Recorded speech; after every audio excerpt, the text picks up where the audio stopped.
Taste the Daily. Chennai Trichy தேசிய நெடுஞ்சாலையில் மறைமலை நகரில் போக்குவரத்து சிக்னல் இல்லாததால் அடிக்கடி வாகன விபத்துக்கள் ஏற்பட்டு வருகிறது. சாமியார் கேட் சந்திப்பு வழியாக தொழிற்சாலைகளுக்கு பொருட்கள் மற்றும் பணியாளர்களை ஏற்றிச் செல்லும் வாகனங்கள் அதிக அளவில் செல்கிறது. போக்குவரத்து நெரிசல் உள்ள இப்பகுதியில் சிக்னல் கம்பங்கள் 3 ஆண்டுகளுக்கு முன்பு சாலை விரிவாக்க பணியின் போது அகற்றப்பட்டன. விரிவாக்க பணிகள் முடிவடைந்தும் போக்குவரத்து சிக்னல் அமைக்கப்படாததால் அடிக்கடி வாகன விபத்துகள் நிகழ்ந்து வருவதாக மக்கள் வேதனை தெரிவித்தனர். எனவே விடியா ஸ்டாலின் அரசின் நிர்வாகம் உடனடியாக போக்குவரத்து சிக்னல் அமைக்க வேண்டும் என பொதுமக்கள் கோரிக்கை விடுத்துள்ளனர்.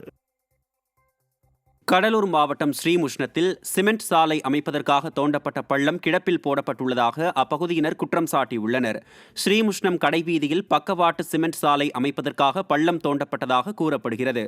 இந்நிலையில் பள்ளத்தை மூடாமல் கிடப்பில் போடப்பட்டுள்ளதால் சாலையை முழுமையாக பயன்படுத்த இயலாமல் வாகன ஓட்டிகள் அவதியடைந்துள்ளனர்.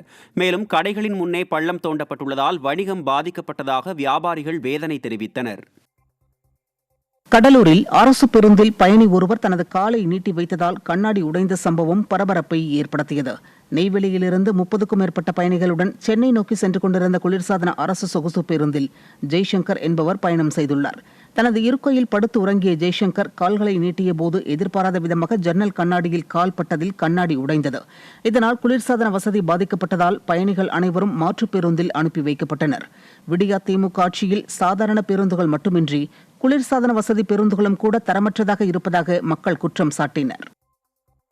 தஞ்சை மாவட்டம் கும்பகோணத்தில் சாலையில் வழிந்தோடும் கழிவுநீரால் பொதுமக்கள் கடும் அவதியடைந்து வருகின்றனர். 13வது வார்டுக்கு உட்பட்ட 2 கிலோமீட்டர் நீளமுள்ள சோலையப்பன் தெருவில் 3 ஆண்டுகளாக இழுத்தடித்து வரும் பாதாள சாக்கடை பணிகளால் சாலைகளில் கடும் துர்நாற்றத்துடன் கழிவுநீர் வழிந்தோடி கொசு உற்பத்தி, நோய் தொற்று ஏற்பட்டு மக்கள் பல வகைகளிலும் அவதிப்படுகின்றனர்.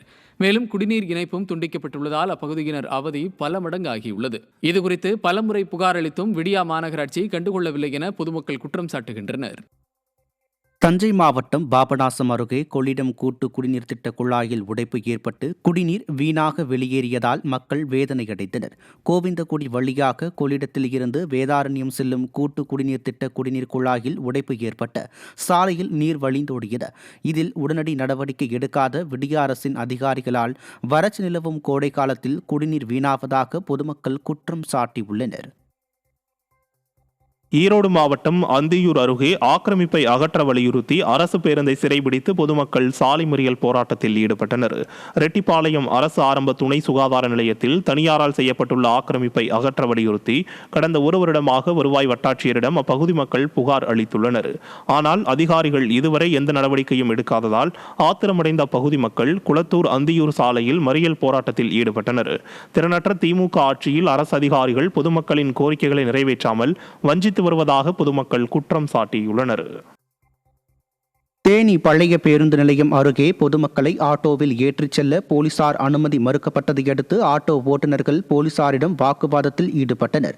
பேருந்து நிலையம் அருகே ஆட்டோக்கள் நிறுத்துவதில் இரு சங்கத்தினர் இடையே அடிக்கடி தகராறு ஏற்படுவதாக கூறி அப்பகுதியில் இருந்து ஆட்களை ஆட்டோவில் ஏற்றிச் செல்ல போலீசார் மறுத்தனர். இதையடுத்து தங்களது வாழ்வாதாரம் பாதிக்கப்படுவதாக ஆட்டோ ஓட்டுநர்கள் போலீசாரிடம் வாக்குவாதத்தில் ஈடுபட்டனர். விடியா ஆட்சியில் ஏவல் துறையினர் எளியவர்களுக்கு எதிராக செயல்படுவதாக குற்றச்சாட்டு எழுந்துள்ளது.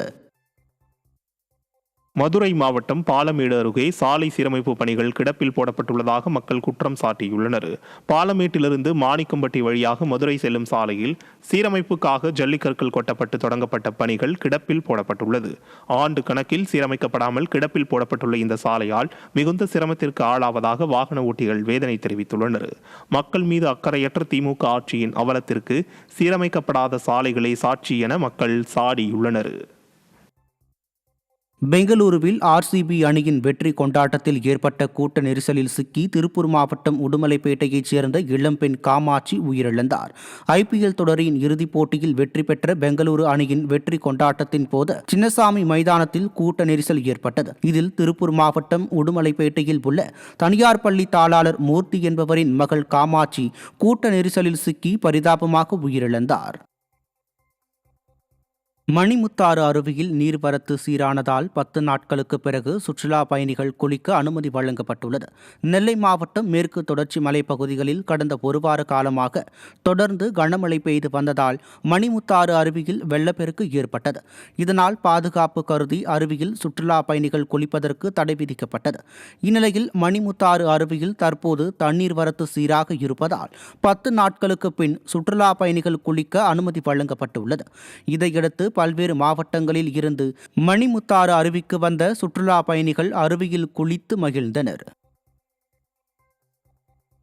காஞ்சிபுரம் மாவட்டம் ஸ்ரீபெரும்புதூரில் உள்ள சேமிப்பு கிடங்கில் இடவசதி இல்லாததால் நெல் கொள்முதல் நிலையத்தில் நெல்மணிகள் தேக்கமடைந்துள்ளன.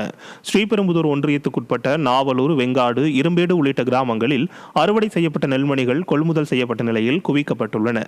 மேலும் திறந்த வெளியில் நெல்மணிகள் தேக்கி வைக்கப்பட்டுள்ளதால் அவ்வப்போது மழையில் நனைந்து வீணாவதாக விவசாயிகள் வேதனை தெரிவிக்கின்றனர்.